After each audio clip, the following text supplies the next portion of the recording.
心理学家亚伦 ·T· 贝克博士曾分享过3个被焦虑吞噬的故事。新毕业的大学生托德，找工作时总觉得自己差人一等，每次面试前都在心里退缩。好不容易入职，他又开始胡思乱想，觉得同事个个比他强，自己迟早被踢出去。上司扔给他一个客户资源，他还没高兴几秒，就开始焦虑能不能留住客户，整天提心吊胆，心理压力像巨石压顶，最后他被急性焦虑症击垮。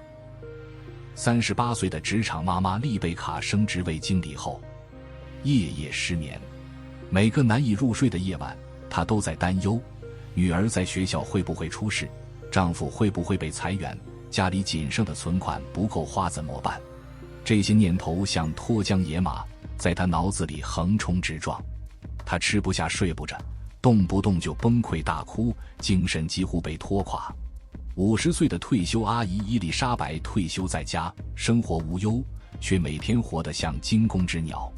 她害怕跟不上潮流，被时代抛弃，担心身体每况愈下，拖累别人。她还觉得退休金不够用，害怕意外来袭，甚至脑补社会动乱的场景。这3个人是多少人的真实写照，总是为还没发生的事提前焦虑，像一台永不停歇的机器，满负荷运转，既无力改变未来的必然，又毁掉了当下的生活。明天的麻烦会不会来，无非2种可能：一是根本不会来，那今天的焦虑就是自找麻烦，纯属浪费；二是铁定会来，既然躲不过，担心又有什么用？所以我说，人最蠢的行为就是为2小时和8公里之外的事瞎操心。美国一家报社的年轻记者琼斯，有次被上司派去采访大法官布兰德斯，琼斯吓得魂飞魄散，连连摆手，不行，那大人物根本不认识我。他找了一堆借口，自己太渺小，经验不够，法官忙得要命。上司懒得听，瞥了他一眼，直接拨通电话：你好，我是明星报的记者琼斯，受命采访布兰德斯法官，今天能抽几分钟见我吗？琼斯慌了，怎么能冒用我的名字？他肯定不会答应。结果电话那头传来一句：下午1点15，请准时。琼斯傻眼了，他纠结半天的事，对方竟然秒答。后来功成名就的琼斯在演讲中感慨，那一刻是我20多年来学到的最硬核一课。英国首相丘吉尔也说过，每次回想那些烦恼，我总会想起一个老人的临终遗言：一生中烦恼太多，可大多数担忧的事从没真正发生。这不是空洞的鸡汤。有个心理学家做过实验，让参与者把未来1周的担忧写下来，扔进烦恼箱。3周后打开一看，90%的烦恼根本没发生。他又把剩下的10%放回箱子，再等3周。结果发现，那些所谓的烦恼早已不再是问题。烦恼无根，不减就散；困惑无缘，不究就消。真正让你筋疲力尽的，不是既定的事实，而是你脑子里提前冒出的一个个烂念头。所以永远别为2小时和8公里之外的事焦虑。一旦你开始胡思乱想，对未来惴惴不安，就狠狠地告诉自己，我担心的那些烂事十有8九不会发生。作家李小艺曾分享过一段扎心的经历，他过去活得像绷紧的弦，每天为各种事焦虑到爆炸。明天要开会发言，前一晚他肯定紧张地睡不着，生怕自己当场出差错。下周要出差，从接到通知那刻起，他就开始脑补路上可能遇到的各种麻烦。事情还没发生，他已经把自己折磨得半死。但慢慢的，他发现很多担心的事根本不会发生，就算真发生了，也远没他想的那么恐怖。无论是工作上的难题，婚姻里的矛盾，还是亲友的离去，当下觉得天塌了，他无数次以为自己熬不过去，可真到那一步，总有解决的办法。回头再看，他才发现，没有哪件事真正把他打垮。你有没有类似的经历？小时候觉得忘记带作业是世界末日，高中的时候觉得考不上大学是人生崩盘，恋爱时觉得和喜欢的人分开是天塌下来，后来才明白，18岁考不上好大学，你的人生不会完蛋；35岁失去爱人，不代表你会孤独终老；40岁被裁员，也不是没有翻盘的机会。天大的事和屁大点事，往往只隔着时间这道难关。人生是广袤的荒野，不是单行道，生活的容错率远比你想的宽松。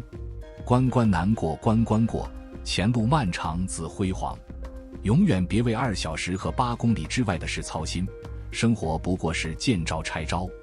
史丹佛大学有项研究一针见血，人类大脑会把我们害怕的事具象化，反复在脑子里播放，结果就像被磁场牵引，硬生生把自己往那个方向拽。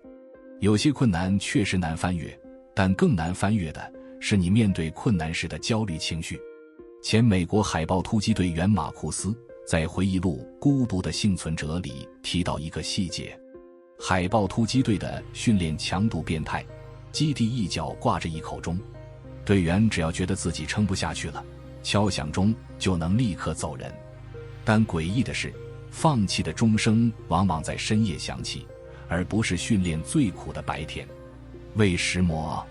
心理学家一语中的：白天训练时大家埋头苦干，没空胡思乱想，所以能撑过去。可到了深夜，孤独的环境，无尽的黑暗，放大了痛苦的感知，队员们开始担心明天的训练会跟今天一样折磨，提前陷入了情绪内耗，于是选择了放弃。你是不是也有过这种体验？要谈一场重要谈判，还没准备好就开始脑补，万一搞砸了怎么办？结果真砸了。要见一个关键客户，还没见面就开始焦虑，这人会不会特别难搞？结果真不顺利。为什么？因为你还没开始干，脑子里的每一次纠结、焦虑都在偷偷消耗你的心理能量。这种无谓的内耗榨干了你的精力，等到真要解决问题时，你已经没油了。打败焦虑的最佳武器，不是杞人忧天的瞎想，而是直接去做让你焦虑的事。要谈判，就老老实实背起资料；要见客户，就认认真真摸清对方的需求和喜好。在焦虑里浪费1分钟，就少1分钟去解决问题。一旦你开始行动，那些预设的难题早就自己崩了。作家林清玄讲过一个扎心的故事。他小时候家里有个大院子，种满了树，父亲要求孩子们扫完院子才能上学，大家都烦得要命。父亲教了个妙招，扫地前先摇摇树，把明天要落的叶子提前摇下来，2天扫一次就行。第2天孩子们使劲摇树，结果发现摇树比扫地还累。好不容易把明天的叶子扫干净，正得意时，一阵风吹来，树叶又落了一地。他们怀疑是没摇够，决定明天再加把劲。结果第2天一早，几个兄弟把树摇得太狠，好几棵树直接被摇死了。生活也是这个理，你不能总想着省事，提前解决明天的麻烦。不管你再怎么焦虑，未来的事不会提前来，躲也躲不掉。活在今天，把今天的地扫干净就够了。古罗马诗人奥维德有句诗一针见血：过不好今天的人，明天会更烂。看日出时想着日落的遗憾，再美的阳光也黯淡无光。吃饭时担心明天没饭吃，再香的饭菜也索然无味。想干掉生命中的焦虑，就得活在当下，活在每一次呼吸里。别老惦记遥远的未来，风吹哪叶读哪叶，今天的伞挡不了明天的雨，今天的太阳晒不干明天的衣裳。过好目前这一刻已经很牛了。有人向禅师请教，生活中该如何修行？禅师答：饿了吃饭，困了睡觉。那人不解，吃饭睡觉也算修行？禅师说，普通人吃饭时满脑子杂念，睡觉时胡思乱想，自然不算修行。